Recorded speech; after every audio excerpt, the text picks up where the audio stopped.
On l'a reçu juste après la fermeture de la brigade. Je suis pas venu pour l'Alpine. Je peux récupérer la Renault 21. Ça fait longtemps que je l'ai mise à la casse, moi. T'as détruit la 21 Les sorts de reste touchent l'ensemble des services des stupes. Il faut être ravagé pour revenir ici. From the opening frames to the final crash of metal, this film marks the conclusion of a high-octane trilogy of car chase thrillers. The story centers on Lino, a gifted mechanic turned vigilante, whose world has been shaped by betrayal, loss, and speed. This final chapter opens with him freshly liberated from prison, his mind still burning with the fire of revenge. He has returned from incarceration not quietly, but resolutely, determined to finish what was started. Across the previous installments, Lino's mentor Xerez was killed. The corrupt network of officers and criminals grew stronger, and now all roads lead to a final reckoning. The setting remains gritty: French roads, motorcycles roaring through fog, black SUVs skidding in rain-swept turns, and tow trucks used as weapons. The visual tone is relentless, visceral, and kinetic.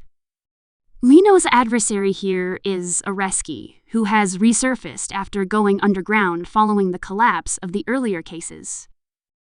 Areski has become a ghost figure operating in the shadows, building his power while Lino regroups. But they are not the only players. The corrupt Commander Rez, once hidden behind his badge, is now uncovered and tied to the web of betrayal that cost Shiraz his life. Lino's ally Julia, who has been with him through the trenches of the previous films, returns here too. She is no longer simply support, but active in the hunt. Together they form an uneasy alliance, fighting not only for revenge, but to dismantle the entire corrupt system. The movie opens by reminding us of the previous chapters. We see flashbacks of Karis's death. We revisit the brooding Lino in his garage, rebuilding his vengeance-rigged machines, and we feel the mounting tension as all pieces move into position for the final crash. The release date for the film is May 7, 2025, when the movie became available on the streaming platform where the earlier entries also premiered. It clocks in at around 91 minutes, packing the climax of the trilogy into a tight runtime that emphasizes action over exposition. Since its drop, it has rapidly climbed into the streaming service's global trending top 10, showing that audiences still have a hunger for vehicular mayhem and revenge thrillers. Early reports say it landed at No. 4 in the U.S. trending list just days after release. The trailer itself had been released earlier in the year, giving fans a taste of what was to come: cars flying, helicopters overhead, stunts orchestrated in wide open spaces, and urban streets alike. The cast brings back familiar faces. Alban Lenoir reprises Lino, the central figure whose arc has carried the trilogy forward. Nicolas Duvauchelle plays Areski, the slippery antagonist who always seems one step ahead. Stéfi Celma returns as Julia, the strong-willed female lead who evolves from support to co-leader. Gerard Lanvin appears as Commander Rez, the face of institutional corruption. Their chemistry remains grounded, though the film's emphasis is clearly on stunt work and set pieces rather than subtle character moments. Nevertheless, for fans who have followed Lino's journey from the first film, the coming together of these characters in the third chapter brings a sense of closure. Old allies, old enemies collide. Plot-wise, the story begins with Lino out of prison and determined to take control. He reconnects with Julia and now sees the mess of wires, car frames, bullet holes, and lies that his mentor's death left behind. Areski has returned from exile, and Rez is pulling strings behind the scenes. Lino's plan is to finally corner Areski, but the path is far from straightforward. He must infiltrate the corrupted network, build new vehicles capable of turning the tables, and trust very few people along the way. There are moments of betrayal, gunfights, high-speed chases, helicopters, and explosive crashes. Mid-film, one of the major sequences takes place aboard a tram, where Lino fights his way through the narrow confines of the vehicle, while cars and debris crash alongside outside glass windows. In another turning point, a tow truck becomes a weapon when Lino drives it into burning cars set up as obstacles by his enemies. As the final act approaches, the chase moves to a snow-covered plateau where Areski plans his final escape. Lino and Julia drive black SUVs equipped with custom modifications, racing toward the climactic showdown. The film ends with a literal crash, an explosion, Lino and Julia walking away battered but still breathing as the system of corruption collapses behind them. In terms of reception, reviews are mixed but lean positive for what the film sets out to do. Critics widely praise the stunt design, vehicle carnage, and the way the movie honors the trilogy's spirit of mayhem. The dialogue and plot were sometimes described as underdeveloped compared to the action, but that appears to be a conscious trade-off. The story serves the spectacle rather than the other way around. One reviewer described the protagonist's journey as a good part of what made the first film charming. Straightforward genre storytelling, and commended the series for its consistent delivery of high-speed spectacle. The final film brings in a decisive end, the reviewer felt, although the narrative closure is limited. Fans of the earlier films seem to appreciate the payoff, while newcomers might feel slightly lost without the buildup of parts 1 and 2.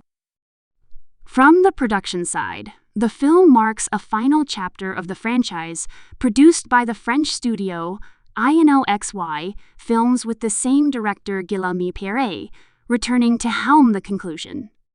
The script is co-written by Pierrot and Carol F. Ray, reinforcing continuity. In its design, the production emphasizes practical stunts, vehicles set up for destruction, and large outdoor environments.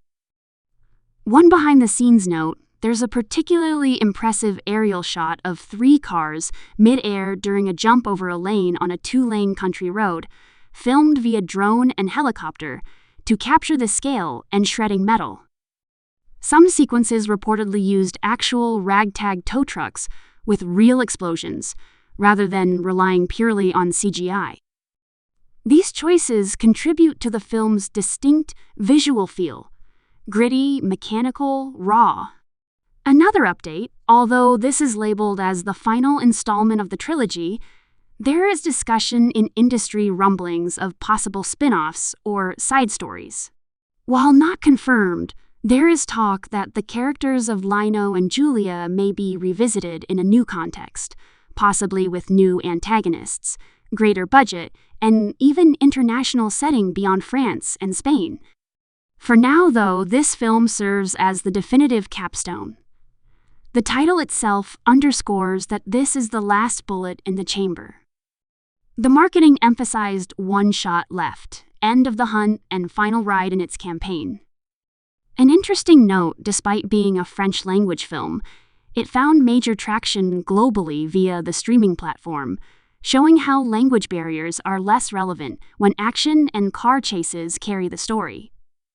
The combination of universal themes, revenge, loyalty, betrayal, plus the visual spectacle of destruction transcended the language.